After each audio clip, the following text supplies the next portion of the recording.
daaw laa njëkk a def conférence de presse ne leen nguur gi fi jóge dañoo waxul sénégalais yi dëgg nguur gi fi jóge dañoo dem lebal waaye jël li ëpp ci leb wala lu bari ci bor boobu nëbb ko ba feeñul ci suñu comptabilité publique feeñul ci suñu budget loolu amul lu ko gën a garaaw ci àdduna loolu haute trahison la xam ngeen li ñuy wax haute trahison parce que bàyyil nañ ñu fi situation boo xam ne ba suñuy sët ak suñuy sëtaat dinañ nekk fi di daw di fay bor boo xam ne ñoom ñoo ko làqoon ñu ne kon nañu defar état des lieux bor bi tey nee nañu ëpp na 130% ci PIB mooy alalu réew mi c'est-à-dire bu ñu dajalee li ñu am ci alal yépp ci mbay mi ci napp gi ci ressources naturelles yi ci ay yépp facteur économique boo ko dajalee ñu ne lan mooy PIB Sénégal ñu ne war naa mat ay 30 milliards de dollars ñu ne loolu mooy suñu PIB 30 milliards de dollars masalan suñ koy xaw a xayma ñu ne bor bi ñu dem lebi ñun dafa weesu loolu fuuf UEMOA ne réew mu nekk waroo dépasser 70% si sooy leb ñun tey ful nañ ko ñaar 70% yi multiplier nañ ko par 2 ci nguur goo xam ne puukare ak randal moo tax ñu leb loolu ci turu Sénégal tey kenn ku nekk ci ñun ba ci xale biy doog a judd ni ko Al Amin loo waxewoon kenn ku ne ci ñun ku nekk fii Sénégal war ngaa fay bor boo xam ne kenn ku ne individuellement ëpp na 1 million war na mat 1,80 million francs loolu la fi Macky Sall bàyyi ci bilan waaye li gën a garaaw mooy bor boobu daf ci bëri loo xam ne kenn xamul fu mu dugg ba tey ji dem leen ngeen lire rapport Cour des comptes bor boobu ay centaines de milliards yoo xam ne ñoom jaaral nañ ko ay circuit extra budgétaire waaye ñoom ñoo ko séddoo ndax duggul ci njëriñu réew mi ñoom ñoo ko séddoo parce que duggul ci alalu réew mi lii mooy héritage bi nga xam ne ñoom bàyyi nañ ko fi dafa am loo xam ne nag kenn dootu ko nangu ci réew mi parce que bëgg a lëndëmal askan wi chaque jour nit jóg dem taxaw ci télé bu ko neex ne bor bi ñuy wax amul ku ko waxati dañ ko war a fëgg ci kaso bi ku ko waxati dañ ko war a fëgg ci kaso bi ndax nag yabaate mi ngi commencé am ci mbir mi sàcc alalu réew mi ba pare ñëw naan bor bi amul maa ngi ñëw ci justice maa ngi ñëw ci justice maa ngi ñëw ci justice bor boo xam ne daaw bi ma ko waxee ñoom ñëpp dañu ne waxu politique la Cour des comptes ñëw daa di firndeel ni bor bi lu am la Fonds monétaire international Banque mondiale BCEAO bii nga xam ne moom la ñu bokk ñun ñëpp muy suñu banque ñëpp dëggal ni bor bi am na ay document taxaw firndeel ko ay nit mën a taxaw fii Sénégal parce que nee nañu liberté d'expression la ñu am ne bor boobu amul ku ko waxati dañ ko war a fëgg ci kaso bi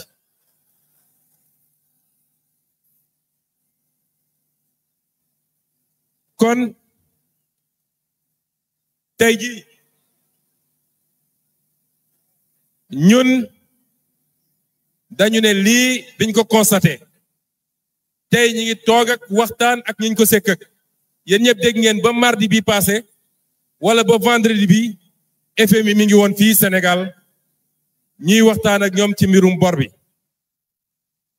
waxtaan gi jafe na parce que réew bu toll fii lañ lay proposer ci solution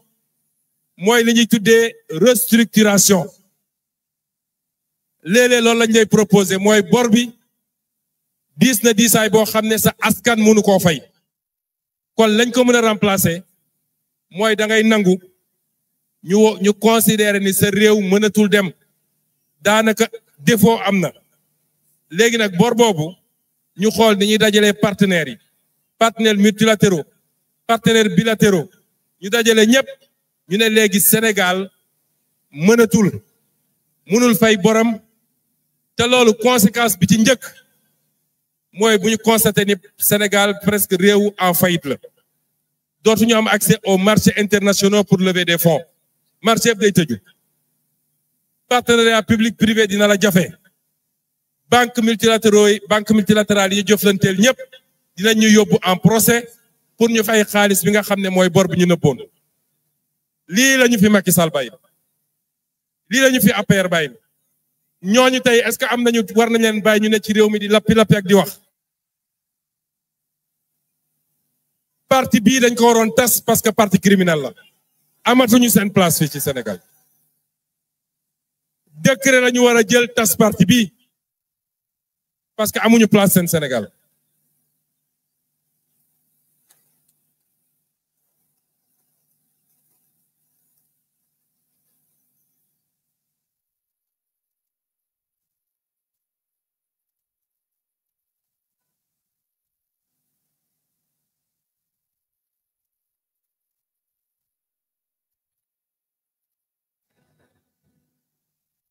ndax parti bi ndax lii ngeen gis nii lii rek lañ doon xeex bi ñu nekk opposition lii moo tax ñu rey ay nit ñoom lii moo tax ñu torturer ay nit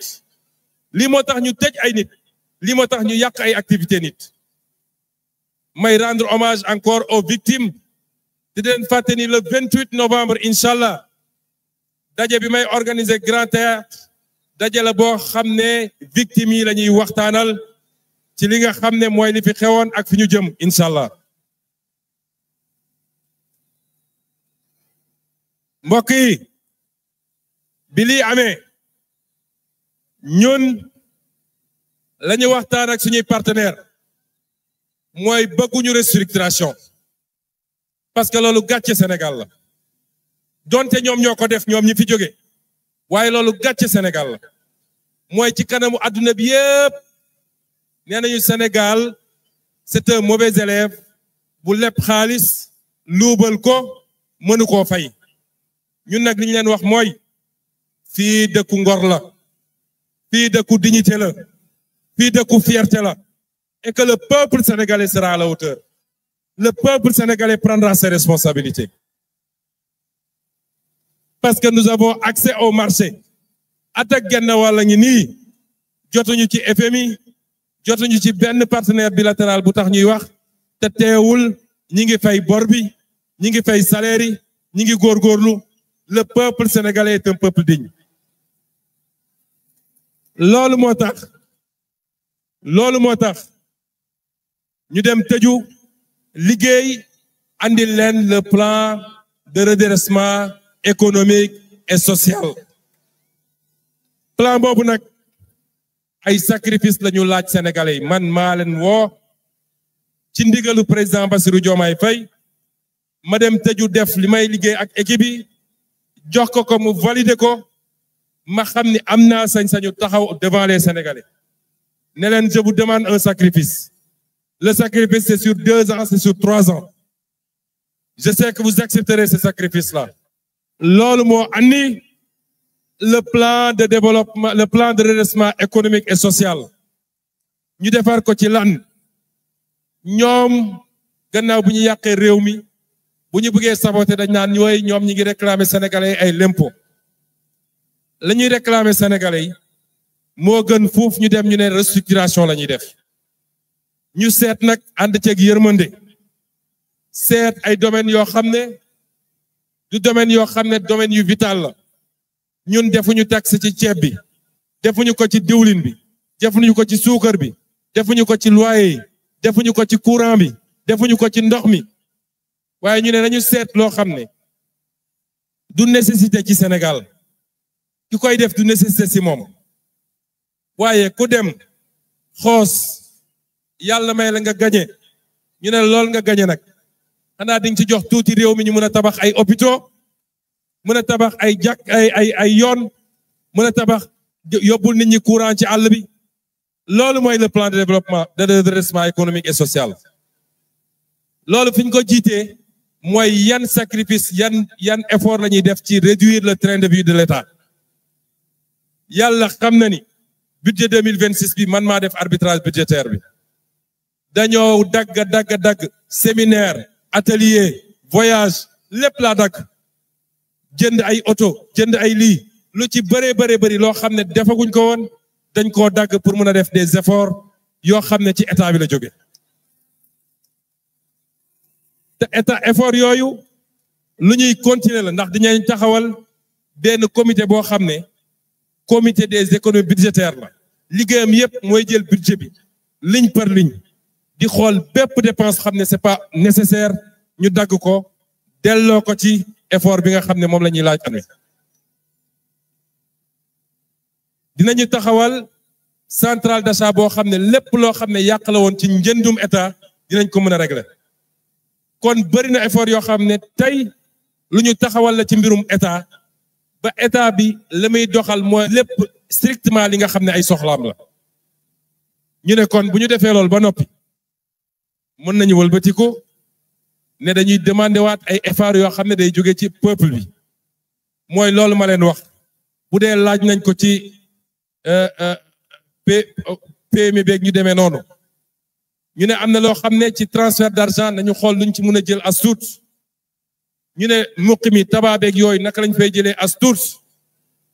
ak li nga xam ne mooy boisson alcoolisée bi sàngara bi nañu dagg li ñu war a dagg ak yeneen yi ñu mel loolu buñ ko dajalee am nañu yaakaar ne ci ñetti at yi war nañu mun a mobiliser gën saa tuuti 6 000 milliards yoo xam ne dina permettre ñu fatt buntu yooyu nga xam ne ñoom bàyyi nañ ko fi loolu mooy effort bi ñu leen laaj ci presse bi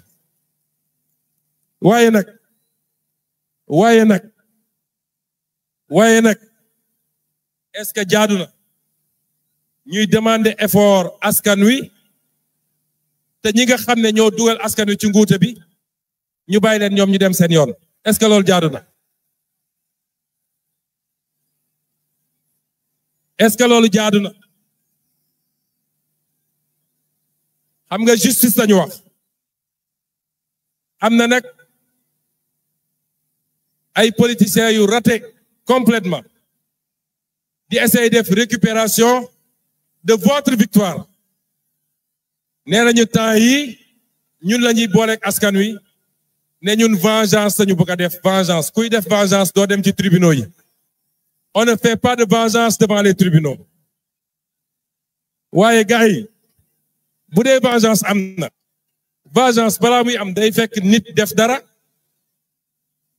kuy wax vengeance rek dafa fekk nga def dara ba pare ñoom waxuñu ni persécution la de waxuñu acharnement la de dañu ne vengeance alquran ci boppam dafa ne bu la nit defee am nga sañ-sañ fayu ñu tollook lim la def boo baale nag moo gën kon ñoom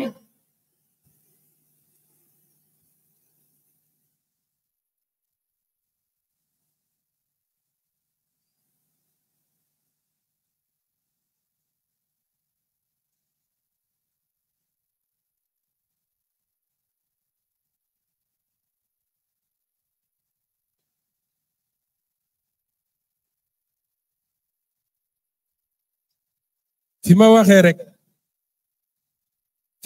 rek ci dégg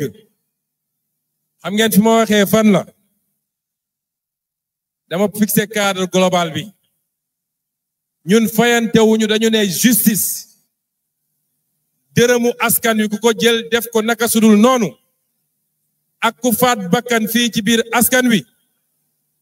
ak yeneen yu ni mel faw rek justice jaar ak ñoom fi mu war a jaar ak ñoom man de bu loolu amul yéen ñëpp laay wax nag bu loolu amul bu kenn joxe dërëm ci presse bi bu kenn fay impôt bu kenn def dara